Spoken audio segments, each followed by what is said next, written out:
quite well today.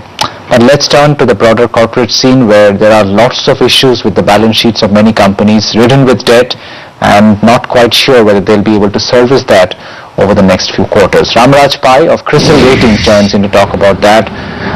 Ramraj, thanks very much for joining in. What's your sense of how intense it could get? And from your universe, how many companies do you think would need to restructure their loans because of an inability to service them this year? Yeah.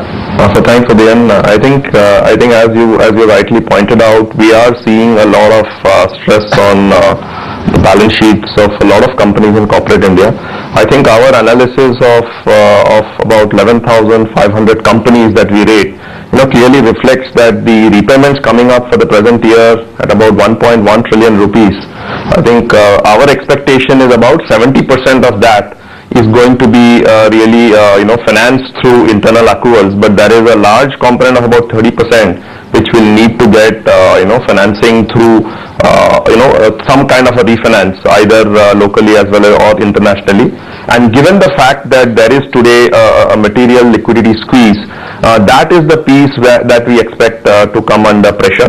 Our analysis really shows that either there will be an issue with the refinance, or the cost at which this refinance is going to be available either in India or internationally is going to be pretty significant. As of now, we haven't really done the analysis in terms of the number of companies, but it's really in terms of the size of the issue. I think the point we are making is it's quite material at about a third of what's coming up for repayment. Where would that leave banks? Before that, Bharat Forge numbers are flashing on your screen. Those numbers look better than what we had expected.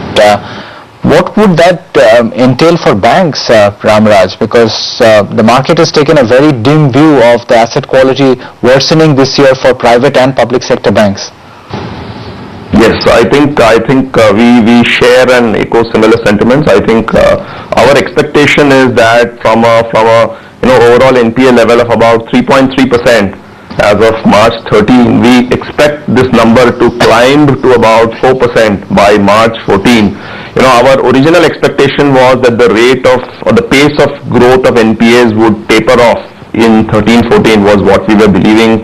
You can say maybe earlier in the year, maybe in Jan or so.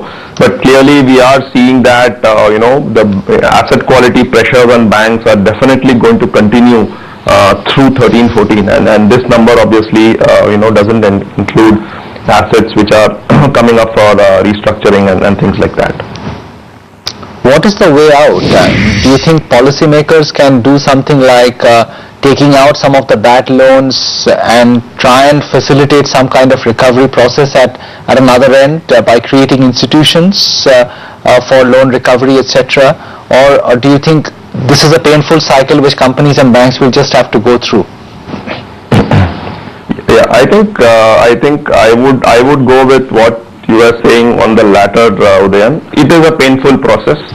I think lots of people have asked me the question that is this very similar to 2008? And I think somewhere hidden in that question is that feeling that just like there was a very sharp recovery from the troughs of 2008, somewhere something will happen, and I think we will recover. Our fear is that at this time it is going to be a long and more difficult process.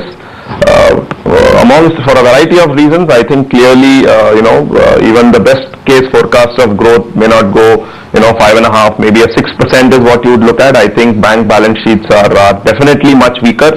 I think for a change, the fundamental weakness in the companies is very real. Not because of cyclical issues, but some of them could be really structural issues. So unless some of those issues are going to get addressed, I do not see anything very dramatic one-stop solution which is going to really change a lot of it. So it is going to be a painful process, and we don't see anything very easy on the horizon which can really solve all the problems very quickly. Which sectors are most vulnerable, Ramraj, to the kind of balance sheet pressures that you're alluding to? Yeah.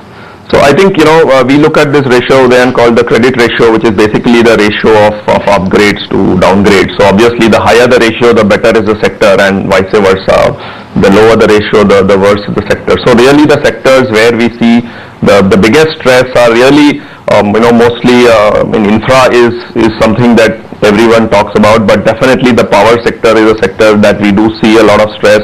I think capital goods, engineering, textiles, steel, real estate, these are some of the sectors, where we are seeing, definitely a build-up of stress, which is far higher than the average credit ratio that we see for the industry or the economy as a whole. These are some of the sectors where we are seeing, a definite, sort of accentuation of the whole stress position. Thank you very much, Ramraj, for that assessment. That's still quite worried about Indian balance sheets, and justifiably so. And they see the NPS cycle actually worsening quite considerably this year. Let's talk about oil upstream companies for a bit, because the Q1 subsidy numbers were out. Alok Banerjee, Finance Director at ONGC,